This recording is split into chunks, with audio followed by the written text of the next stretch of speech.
Bom, rapaziada, existe panela na seleção brasileira? É isso que nós iremos descobrir. Videozinho aqui do Atacofute. Bora lá. Será que existe panela na seleção brasileira? E aqui a gente já começa com a imagem do Endrick, né? Vamos ver.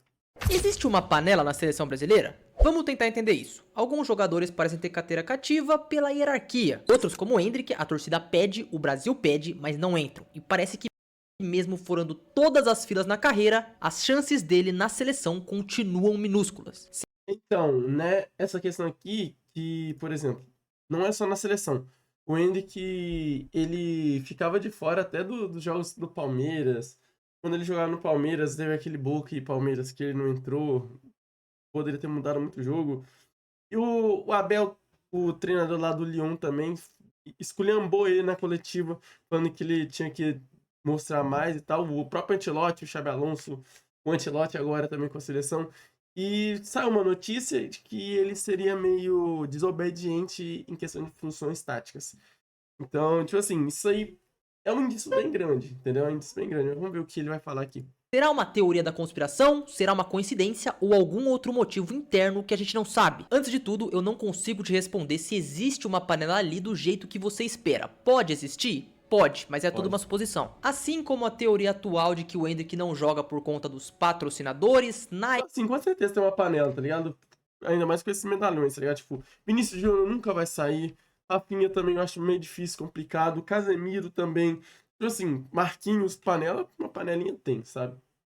contra Mas eu não acho que seja por causa disso. Patrocínio. Balance, você pode acreditar nisso se você quiser, mas não existem provas nenhumas, então eu não vou falar sobre isso aqui. O que eu quero de fato fazer aqui é olhar essa parada da panela de uma outra forma, vamos tentar encarar essa hierarquia. Porque olha uma coisa, da última Copa pra essa, 15 jogadores se mantiveram. Na escalação titular contra o Marrocos foram 6 jogadores que também estreavam na Copa do Mundo do Catar. Isso não necessariamente é um problema, toda a seleção precisa de jogadores de confiança, alguns deles estão no... Isso significa que a gente tá meio ruim nesse processo de renovação da seleção. Idade boa, e se eles estão realmente bem, tem que jogar. Mas a questão é justamente essa, será que todos são os caras certos? De novo, voltando para os ciclos do Tite, apesar de bons desempenhos nas eliminatórias, nas duas Copas houveram críticas, por ele mexer tarde demais no time ou insistir em certos jogadores enquanto outros pediam passagem. Melhor exemplo talvez seja a volta do Marcelo contra a Bélgica em 2018, ou naquela mesma Copa a não entrada de Firmino ou Douglas Costa no time titular. Claro que o Marcelo era o melhor lateral esquerdo do mundo, mas naquele momento, para aquele jogo, pelo que o time precisava, parecia que o ideal era o Felipe Luiz. Já em 2022, tirando um cara ou outro, eu até acho que o Brasil foi com o melhor que tinha disponível. A única grande polêmica foi sobre um jogador experiente que foi convocado, o Daniel Alves. E aí ele foi inexplicável. Pouca Daniel Alves foi pra essa Copa aí só pra tocar pandeiro. coisa justifica a convocação dele para a Copa do Catar. Ele estava jogando no Pumas do México, mas por não ter outro lateral desempenhando tanto, a escolha do Tite foi pela hierarquia e por quem já tinha nome dentro da seleção. Acontece que na hora que ele precisou de um lateral direito, ele não confiou na experiência e usou um zagueiro improvisado na função.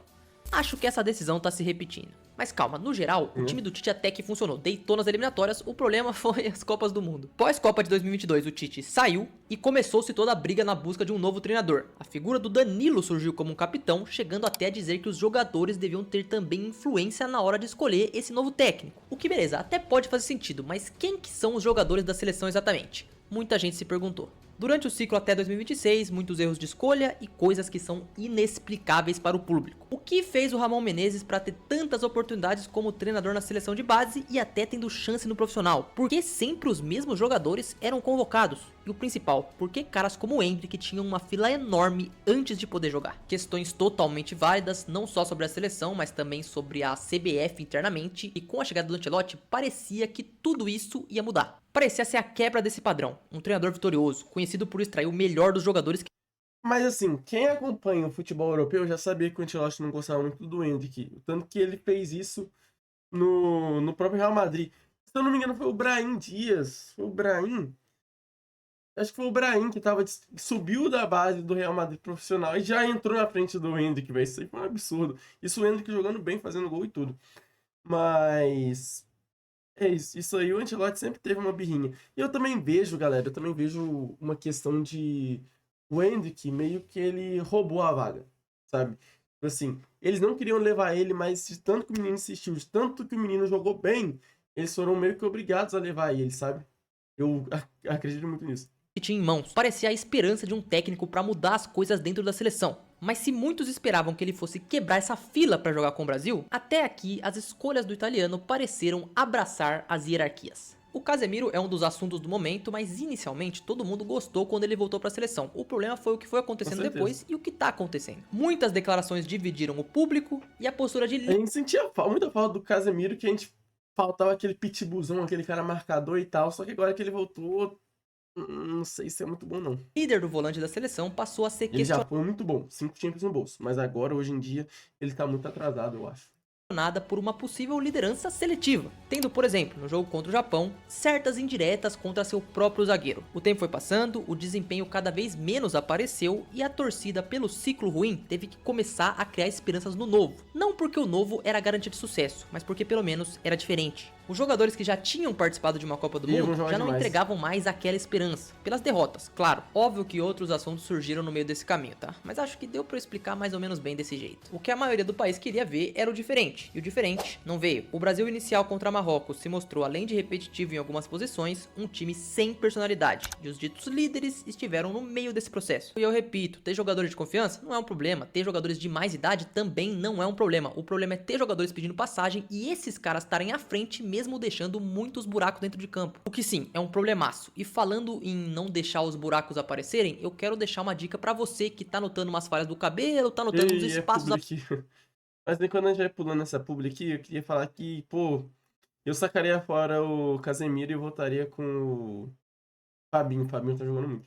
esse papo de uma possível panela. Agora eu quero falar dos jogadores que são os panelados. E eu acho que o caso mais fácil pra gente começar é logo do Endrick. No caso dele, o problema nem é só na seleção, tá? Já fiz um vídeo aqui recentemente, não tem nem um mês, falando de todos os problemas de relacionamento que ele tem nos clubes, em todos os lugares que ele passou. Mas como tudo tem acontecido muito rápido, ele já tá desatualizado. E ele é o melhor caso pra gente começar esse tema. O status do Endrick com a camisa do Brasil é muito claro. Quando ele teve a chance, ele apareceu, decidiu e não se escondeu. Gols contra seleções grandes e momentos decisivos nos momentos finais de jogos. O problema nunca foi com ele em campo, e sempre foi quanto tempo ele estava em campo. A convocação dele virou uma dúvida por talvez ele não ser aquele cara tão bom de se lidar no dia a dia, mas com o que ele estava jogando no Lyon e porque o Brasil inteiro queria não convocar o Endrick, se tornou impossível. Agora, o que também parece estar se tornando impossível é o Endrick não jogar nessa Copa. O campo tá gritando e o Ancelotti tá demorando demais. O que não faz tanto sentido se a gente for olhar os critérios de oportunidade. Não tô falando de parte tática, e sim de oportunidade. Seguindo esses critérios, se o Igor Thiago veio do banco contra o Panamá, se mostrou um jogador útil que poderia fazer parte do time titular, e nome todo o seguinte, ganhou a chance pra jogar, o Endrick amassou o Panamá, pensei que era o novo Ronaldo Fenômeno.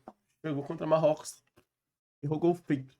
que também decidiu quando entrou um jogo depois contra o Egito, deveria na próxima partida ter mais chances. Nem tô falando que ele precisava ser titular, mas ele fez por merecer ter mais minutos. E isso não aconteceu, ele nem entrou. Mesmo assim, a gente continuou vendo o Igor Thiago ter mais espaço. Outros caras como o Rafinha, mesmo não estando no melhor jogo, ficando até o fim. Eu não vou usar o termo panela sempre, eu vou falar de hierarquia. Testei o Rafinha durante o jogo inteiro, me pegou, tá? Pegou muito.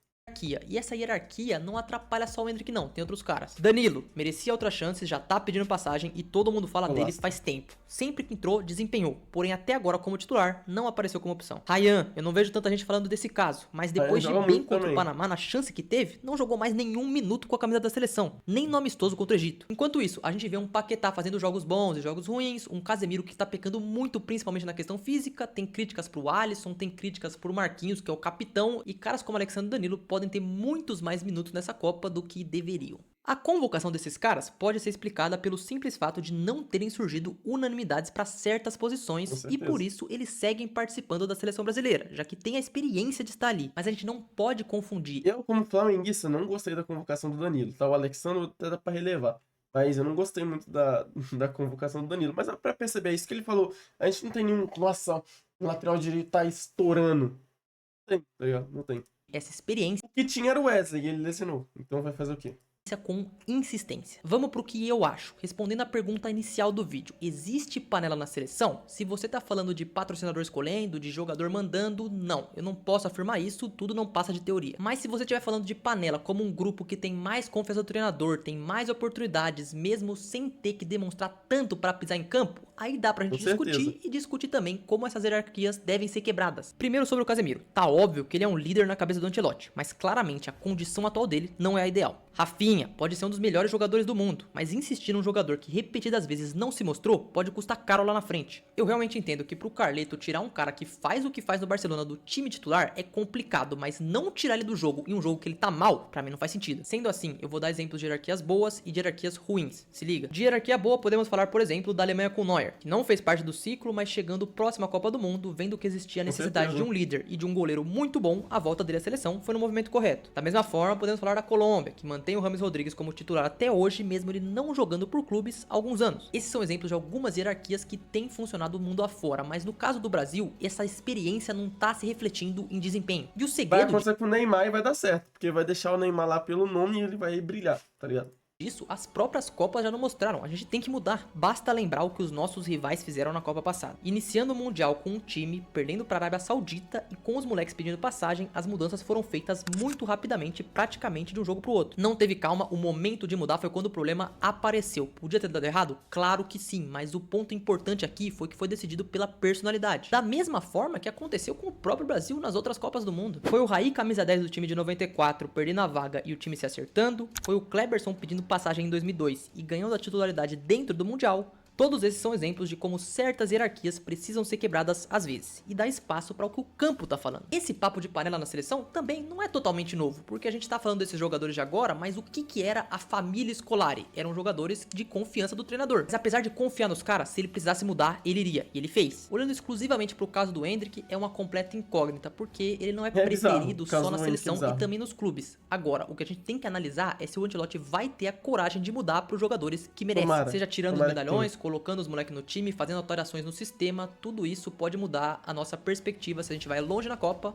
ou não. Porque por parte da torcida é compreensível não existir confiança em jogadores que pela seleção já perderam ou não demonstraram grandes coisas. Mas na montagem de um grupo, assim como jogadores jovens, eles também são importantes. A palavra certa é o equilíbrio. Olhando adiante, ainda dá tempo de mudar. A gente tem 2 jogos de fase de grupos que são contra Haiti e Escócia, que dá pra ajeitar o time. Eu até entendo o Ancelotti começar desse jeito na estreia, porque era o jogo mais difícil, começar na experiência, mas insistir nisso é o problema. A gente confia no Carleto como o cara que tem carta branca pra mexer, ninguém é maior que ele ali dentro e isso é um ponto positivo. Ele entende muito mais de futebol do que todos nós. Então pode ser que o Endrick não joga por um aspecto mais tático e que no próximo jogo ele já mude tudo, provando o grande treinador que é, tirando jogadores que foram mal na estreia e dando chance pra molecada que tá querendo jogar. Mesmo isso seria o plano ideal, tá ligado? Tirar esses caras que jogaram mal e colocar os caras que jogaram bem.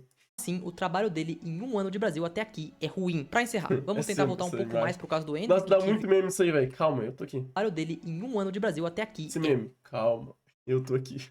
É muito legal, mano. ruim. Pra encerrar, vamos tentar voltar um pouco mais pro caso do Endrick, que virou o novo Neymar na seleção, que todo mundo fala, é o grande assunto do momento, e eu vou tentar seguir uma linha não exagerada e justa. Não tô falando que ele deveria ser o titular na estreia, mas ele deveria tomar essa posição e ele já estaria no processo disso no mundo justo. E gente, apesar de a gente estar olhando pro Brasil, todas as seleções têm as suas hierarquias, uns mais, outros menos. Agora, o que o mundo tá mostrando pra gente é que o ideal não é segurar os moleques, e sim soltar, porque isso é muito importante pensando em personalidade de novo. Yamal com 16 anos tava decidindo uma Champions. Aí o Endrick tem 19 e não pode, tá ligado? Na hora do jogo grande que a gente vê quem é quem. O Yamal na Espanha jogou desde os 16. Aí você pode falar, ah, mas ele é melhor que o Endrick. Beleza, a gente pode falar do próprio Marrocos que a gente enfrentou então, com o Boadi que destruiu o Brasil com apenas 18 anos e jogando no time da França. Dá pra ir pra Holanda também, tem um jogador que tá fazendo suas primeiras partidas na seleção como titular nesse momento na Copa do Mundo, o Somerville. Não tem que ter medo de mudar se for pra melhor. E a mesma coisa vale pra manual, acesse o QR Code, entra no site lá pra você ver o seu caso específico. E pra finalizar, o Brasil, que sempre foi o país da ousadia, que sempre foi o país conhecido pelo seu futebol bonito, parece que não tá olhando pra sua própria história, segurando os talentos que podem mudar tudo. Essa cautela toda pode ser desnecessária. Se a Copa do Endrick é a próxima,